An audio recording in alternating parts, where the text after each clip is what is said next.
Okay, so ang una natin pasyente for today, galing sa amin ni EcoSport, GTA Cars pare. GTA Cars, Rafa ulit. Ang inyong lingkod, ini-scan na ni Aljon. Kamusta paring Aljon? All goods, tapos na PMS. Tingnan natin ang scan. Ako, may error ako nakikita pare. Wala yun. 9 months na sa kanila to, no? Tinanong ko si ma'am, nasa loob eh. Wala ka. Magtagal na to sa kanila. Mag-1 year na. Mag-1 year na. Pero Mukhang masaya. na-enjoy na raw nila. Naikot na rin yung buong Luzon. Nice one. Problema, nandun ako sa loob, hindi yata alam nung kapatid ni ma'am, nandun ako, sabi nung kapatid ni ma'am. Naku, mag-ready ka sa pyesa niya. Mahal ang pyesa niyan. Mahal ba pyesa niyan, John? Hindi. May napagawa na ba si ma'am dyan?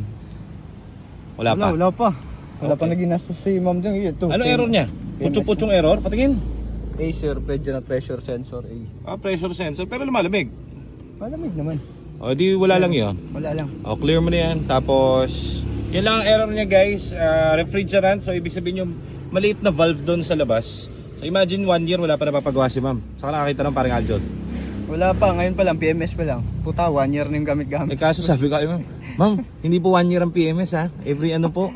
5 to 6. Hindi ko masyadong ginagamit eh. Pagka mga long drive lang, hindi, ganun pa rin ma'am. Kailangan pa rin aalagaan nyo sa change oil ng kotse. Green.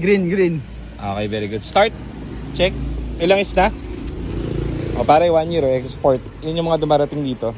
Ngayon, kung bakit siya ganyan, bago ang clutch niyan, bago shift fork niyan, refresh engine niyan, bago cooling system niyan.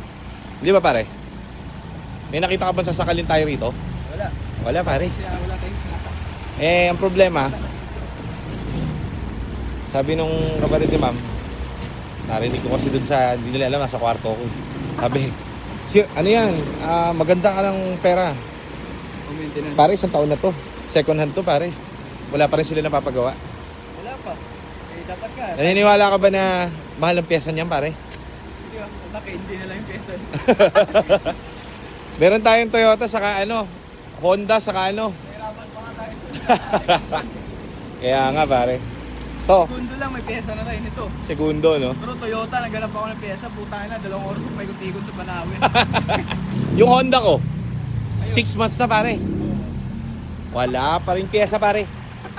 So guys, tandaan nyo second hand itong binili nila. Pero wala, ganyan lang yung mga pag dito nakabili yan. O yan, ganyan. TPMS lang kayo. Ayan pa rin yung tubig na nilagay namin. Ayan, ang cooling system. Shining bright pare. Okay, so kita mo naman. Oh. Di ba? Layo na ng mga pinanggalingan nito. So, ang alam ko asawa ni ma'am is seaman follower natin. Sir, ganda ng unit nyo. Very goods pa rin. Goodbye itong kotse nyo. So, buti dito kayo nakabili. Salamat po Thank you. So, yun sila ma'am, may-ari ng EcoSport. 1 year pare. 1 year change oil. Yun ang puhunan nila ma'am.